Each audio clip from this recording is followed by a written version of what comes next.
Bienvenidos y bienvenidas a Enclave Político. Este domingo los ticos irán a las urnas y tendrán sorpresas. Tendremos sorpresas, al menos si es que se ven las cosas como están planteadas hasta este momento. Y así lo destacan también los analistas políticos. Lo de fondo es cómo llega Costa Rica a este proceso electoral. ¿Tiene las condiciones para que sus ciudadanos escojan la mejor fórmula para salir de la crisis económica y también afrontar y avanzar en la solución de la crisis social? Por lo pronto, en las papeletas, las propuestas presidenciales son en su mayoría del lado neoliberal, salvo dos candidatos de la centro hacia la izquierda. Y con ese mapa nadie puede asegurar que habrá un candidato que sobrepase del 30% de los votos. Esto hasta ahora. Y de esto queremos conversar con el analista político Alejandro Molina, a quien le damos la más cordial bienvenida y qué gusto tenerlo por acá, Alejandro. De entrada, la pregunta es, ¿en qué condiciones afronta este proceso electoral Costa Rica? Un saludo, Orlando. Muchas gracias por la invitación. Un gusto estar acá en Clave Política. Lo primero es señalar que Costa Rica llega en una situación socioeconómica sumamente deteriorada. Desde antes de la llegada de la pandemia observábamos tendencias hacia la concentración del gobierno de la República en la solución de la frágil situación de las finanzas públicas del país, por ejemplo. La deuda pública también sumamente elevada. Observamos que en problemas ya que más de la calle, observamos que la población costarricense reporta de manera sistemática en estudios de opinión el reclamo del problema del desempleo, el problema del costo de la vida. Entonces es una situación muy frágil en la que llegamos a nivel material, por decirlo de alguna manera. Observamos también que el gobierno de la República actualmente se encuentra en un proceso de negociación con el Fondo Monetario Internacional para acceder a financiamiento por 1.750 millones de dólares. Esa fue la cifra negociada inicialmente. Y la propuesta para atender y para demostrarle al fondo la capacidad de pago del país, se anunciaron a finales de 2020 una serie de medidas tentativamente a aplicarse que generaron un ciclo de protestas y un ciclo de conflictividad bastante delicado en el país y que en el proceso electoral no necesariamente ha tenido o ha recibido la atención que merecería, es decir, la atención de la delicada situación de las finanzas públicas que nos tiene en una negociación de este tipo con el Fondo Monetario Internacional. Claro, pero Alejandro, ahí le planteo una cosa que para el público latinoamericano es interesante, lo voy a decir así en estos términos, interesante. A diferencia del resto de Centroamérica, donde vemos que hondureños, guatemaltecos, en general se van hacia los Estados Unidos por las situaciones que ya sabemos, de Honduras también ha pasado eso, no se ve en las cifras la presencia de costarricenses tratando de llegar a Estados Unidos y quizás pues, esto explica de alguna manera que no es igual la situación. ¿Hasta dónde, por ejemplo, el tema de la migración no tiene el mismo impacto que el resto de Centroamérica en Costa Rica? Sí, Costa Rica más bien destaca por ser un país receptor de migración tradicionalmente. Si bien es cierto que existe población costarricense en Estados Unidos, por ejemplo en el estado de Nueva Jersey, es un estado donde hay mucha población costarricense. En este caso sí todavía Costa Rica no destaca por ser un país exportador de migrantes, más bien tradicionalmente ha sido un país receptor de migración. Ya, pero entonces si es así, ¿cómo se va a explicar, cómo se va a expresar el tema del desempleo que estábamos hablando? Porque uno de los elementos fundamentales que no se explican solo con la pandemia es que, por ejemplo, el modo en que se ha abordado la economía también reduce el tamaño del Estado, pero también ha deteriorado el ámbito laboral, es decir, hay una precarización laboral, según lo que he entendido yo. Claro, claro, y como decía al inicio de mi intervención, desde antes de la llegada de la pandemia existía ya una situación muy delicada de desempleo estructural. Observábamos que en determinados trimestres la tasa de desempleo podía subir el 10%. Y bueno, esto es algo que incluso con la llegada de la pandemia se terminó agravando de forma todavía mayor y por lo tanto en un momento, como digo, en que llegan las negociaciones con el Fondo Monetario Internacional, además de la impopularidad de determinadas medidas, también la población costarricense llegaba con un reclamo y con una demanda muy presente de la reactivación económica, de la generación nuevamente de oportunidades, que desde el inicio de este gobierno, cuando se aprueba una reforma fiscal en 2018, se hizo con la promesa de que posterior a la aprobación de esa reforma fiscal iba a venir la así llamada reactivación económica, que al día de hoy todavía no ha llegado y por lo tanto la situación socioeconómica del país es así de delicada.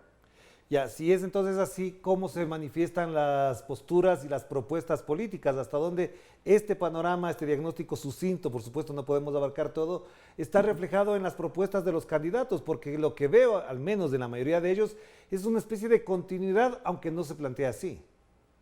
Sí, sí, esa es la mejor manera de plantearlo. Observamos que la gran mayoría de candidatos, sobre todo los que lideran las encuestas, como digo en su gran mayoría, reflejan o son la canalización, la expresión electoral de la continuidad del modelo de desarrollo que se ha impuesto en el país desde hace al menos 40 años, con algunos matices entre sí. Es decir, tenemos al expresidente José María Figueres del Partido Liberación Nacional, tenemos a la candidata Linet Saborío, que fue vicepresidenta de un gobierno del Partido Unidad Social Cristiana, que son efectivamente los partidos promotores del modelo durante la etapa bipartidista que se impuso en los 80 hasta el inicio del siglo XXI. Y también tenemos otros perfiles, como por ejemplo el candidato Rodrigo Chávez, él fue básicamente un tecnócrata proveniente del Banco Mundial. Entonces, él es una de las voces que precisamente en esta coyuntura se le ha dado cierta credibilidad para hablar del tema. Sin embargo, la intención de voto todavía se encuentra muy dividida y concentrada dentro de los 6 candidatos que actualmente lideran las encuestas. Dentro de los candidatos también que lideran las encuestas se encuentra, por ejemplo, el caso de José María Villalta, que es el candidato típicamente de izquierda del país, donde sí se refleja un cierto matiz en lo que respecta al modelo de desarrollo, al modelo de Estado, que en los demás candidatos a nivel de propuesta es más complicado encontrar matices entre sí. Observamos que dentro del resto de candidaturas que podemos ubicar dentro del espectro de la derecha, los matices son más dentro del personalismo, más de las cualidades personales de cada candidato, más de los ataques personales, pero a nivel de programa sí se observan muy pocas diferencias en lo que respecta al modelo de desarrollo. Claro, ¿y esto cómo se está expresando en el debate político y en la recepción que hace la ciudadanía? Porque efectivamente hay una polarización, yo no digo que sea buena o mala, lo que muestra además es que no hay una tendencia mayoritaria y al contrario la decisión podría traer sorpresas. Entonces la pregunta es cómo se expresa esto en el debate público y en la recepción del electorado. Uh-huh. Es muy interesante porque estas elecciones son las elecciones más fragmentadas en la historia reciente de Costa Rica. Tenemos 25 candidaturas presidenciales. Así es. Y aún así lo que han revelado estudios de opinión, sobre todo los que realiza la Universidad de Costa Rica, es que la población costarricense no se encuentra satisfecha con tener tantas opciones en la papeleta presidencial y en la papeleta legislativa todavía más. Entonces lo que observamos a menos de una semana de las elecciones, que son este domingo, es más bien un aumento o un número de indecisos como nunca antes en la historia. Es decir, el verdadero candidato, por así decirlo, que va adelante en las encuestas, son los indecisos. Y algo que se ha hallado también en estudios de opinión es que estos indecisos en su gran mayoría van a llegar y van a tomar su decisión hasta el último instante de ser posible. Entonces observamos que a pesar de que existe una serie de candidatos que se encuentran liderando las encuestas, por decirlo de alguna manera, la moneda sigue en el aire. Entonces, esta gran cantidad de partidos políticos que observamos con pocas diferencias programáticas entre sí, y más enfocados en el personalismo, de momento no han llegado y no han logrado conquistar a la mayoría del electorado que, como repito, en este momento se encuentra en su mayoría indeciso. Hagamos la primera pausa, Alejandro, enseguida volvamos para en la segunda ver las perspectivas y las prospectivas de lo que significa un proceso electoral en un país tan interesante y además tan ajeno a veces al debate internacional y regional como es Costa Rica. Un abrazo, vamos a la pausa.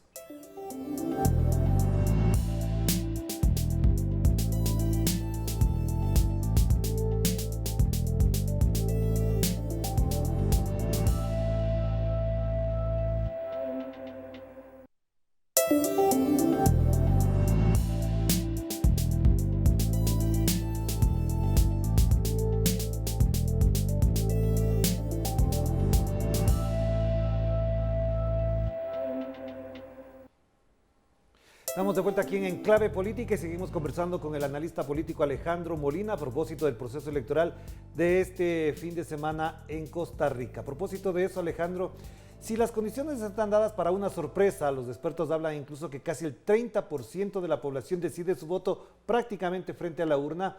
¿Cuál es la expectativa que se hacen los sectores políticos, los partidos políticos? ¿De qué manera se comportan frente a esta situación? ¿Qué estrategias han utilizado? Sí, observamos sobre todo tendencias hacia la apelación de este voto indeciso. Sí es necesario decir que muy pocos candidatos han hecho el intento de posicionar algún tema que sea claramente polarizante.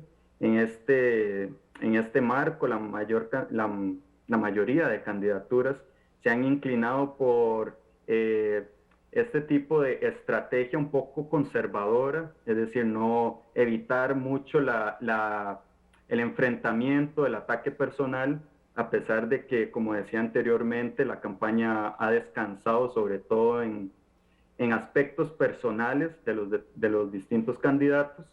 Y sí, observamos una gran insuficiencia de los partidos políticos para canalizar ese voto indeciso, precisamente por muchos motivos, porque los partidos políticos en Costa Rica hace años dejaron de ser instrumentos para la canalización de las demandas plurales de los distintos sectores de la sociedad y han sido básicamente maquinarias electorales del ganar por ganar. Entonces, en ese sentido, hemos visto más mensajes un poco vacíos, campaña un poco con mensajes abstractos, no se observa una relación muy cercana de los distintos partidos con los sectores de la sociedad. Más bien vemos que los partidos se encuentran en un vaciamiento ideológico y programático muy notorio. Entonces, en ese marco, la capacidad de los partidos políticos para conquistar al electorado indeciso ha sido, como mencionaba anteriormente, sumamente deficiente.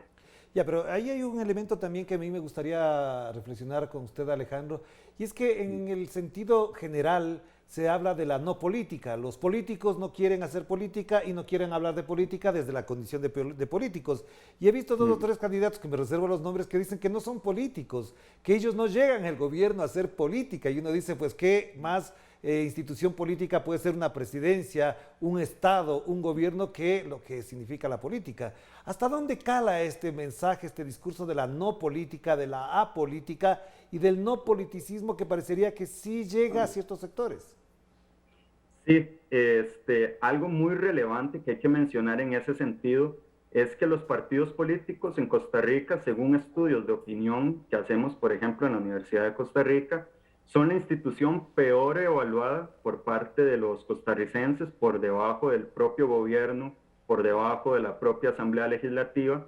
Entonces, en ese marco, la estrategia que algunos candidatos han diseñado ha sido, como mencionaba anteriormente, las cualidades personales, es decir, una apelación al personalismo sumamente clara, y algunos de estos partidos sí están apelando mucho a la figura reconocida, es decir, observamos al tecnócrata del Banco Mundial, observamos a determinados periodistas que también algunos partidos políticos han buscado para encabezar sus candidaturas.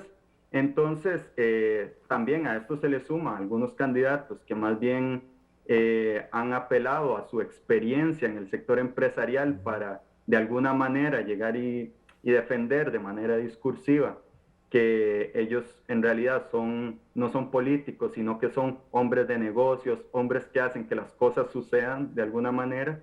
Entonces sí, es decir, el desprestigio por los partidos políticos y por las figuras políticas que se manifiestan en una crisis de representación que tiene el país en este momento, sí crea las condiciones para que los partidos políticos apelen a este tipo de figuras que de alguna manera intentan canalizar electoralmente su prestigio fuera de la política de alguna manera, aunque en este caso estén haciendo efectivamente política. Claro. Entonces sí, es una apelación discursiva muy compartida entre varias tendencias. Y un elemento que también vale la pena reflexionar, Alejandro, tiene que ver con el comportamiento de los medios de comunicación. He estado al tanto y he visto hace pocos días un debate en televisión donde veo que los periodistas son más políticos que los políticos.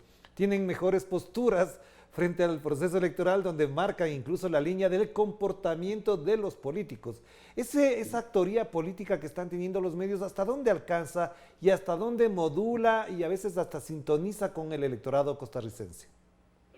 No, los medios de comunicación en Costa Rica son un actor sumamente influyente en el proceso electoral. En determinados casos tienden a moldear las preferencias del electorado de manera más efectiva que algunos partidos. Como mencionaba anteriormente, el desprestigio de los partidos es superior a otras instituciones y más bien los medios de comunicación en ese marco tienen una calificación o una percepción más positiva por parte de la población costarricense. Entonces eso los coloca en una situación en la cual pueden, como digo, moldear las preferencias del electorado de una manera sumamente efectiva. Por poner un ejemplo, de reciente de la historia política de Costa Rica, en el 2014 el diario La Nación, que es el diario de mayor circulación en Costa Rica, decide no publicar una encuesta de última hora, ya cercano al proceso electoral, precisamente porque el resultado de esa encuesta no le agradaba a la línea editorial del medio. Entonces, finalmente, uno puede especular que hubiera pasado de efectivamente haberse publicado. Pero en ese sentido, los medios de comunicación en esta elección han tenido y tienen y van a seguir teniendo un papel fundamental, sobre todo por la concesión de espacios, las invitaciones de determinados candidatos a debates y la exclusión de otros candidatos, y también porque las elecciones para los medios de comunicación en este país es un gran negocio. Los espacios que se venden para publicidad y demás, también los coloca como un actor que no se puede pasar por alto a la hora de analizar el proceso electoral de un país como el nuestro. Ahora, yo apelo a una cosa que es importante, Alejandro, hasta dónde la geopolítica influye en el comportamiento electoral y sobre todo en el relato político que se vive en cada proceso electoral. Digo esto porque, por ejemplo, triunfó en las elecciones en Nicaragua el presidente actual y en Honduras gana Xiomara Castro, es decir, hasta dónde el triunfo de estos sectores progresistas puede influir en el comportamiento político, también considerando que la geopolítica ahora es mucho más integrada, es mucho más activa dentro de los procesos electorales. No olvido, por ejemplo, el caso de Chile con Gabriel Boric. No sé si esto está también rondando en el ambiente de Costa Rica. Sí, dentro de lo que podemos llamar la izquierda en Costa Rica, sí existe un intento por vincular el partido, que no en vano se llama Frente Amplio, con el Frente Amplio de Chile, el Frente Amplio de Uruguay en su momento, y de lo que observamos por el lado contrario de los partidos que llamamos de derecha, es más bien una suerte de campaña de desprestigio vinculando al Frente Amplio con el Foro de Sao Paulo, diciendo que el Frente Amplio es el partido del régimen venezolano, del régimen de Nicaragua, etcétera, etcétera. Entonces, sí, observamos que a nivel de campaña sí existe una apelación a lo que sucede en el resto de nuestra región. Sería iluso decir que vivimos de espaldas a América Latina, más bien al contrario, somos un país muy influido por las dinámicas que se pueden manifestar en determinados países. Entonces, sí, más o menos ese es el panorama a nivel electoral. A nivel ya de política, de gobierno y demás, hemos visto que Costa Rica ha sido un país que en determinadas situaciones ha sido más coincidente con Washington en su política hacia América Latina. Costa Rica es parte, por ejemplo, del Grupo de Lima. Entonces, sí, por esa parte la geopolítica es un aspecto que a pesar de que no siempre está mencionado y no siempre se le da esa relevancia, de forma latente, eso es algo que también siempre influye. Ahora, una última pregunta, Alejandro. El próximo domingo 6 de febrero hay elecciones, nadie sabe quién podría ganar porque habría sorpresas, pero cualquiera que gane no va a tener el mismo nivel de legitimidad por la escasa votación que va a recibir. ¿Hasta dónde el resultado del domingo podría abrir una amplia gama de alianzas, de concurrencias de ciertos sectores para apoyar a uno u otro candidato que quede en la final? Sí, algo que es muy importante señalar en ese aspecto es que desde que se rompe el bipartidismo con la fundación del Partido Acción Ciudadana en el año 2000, las elecciones en Costa Rica nunca han tenido un abstencionismo menor al 30%, que en este país se considera como un abstencionismo alto. A esto se le suma el hecho de que ninguna candidatura supera en encuestas actualmente el 20% de intención de voto. Yeah. Entonces estamos hablando de que probablemente avancen a la segunda ronda dos candidaturas que entre sí no sumen el 40% que se necesita para hacerse con la victoria en primera ronda. Esto hemos visto en la historia reciente que sí obliga a una reconfiguración de actores y de alianzas con vistas a una segunda ronda.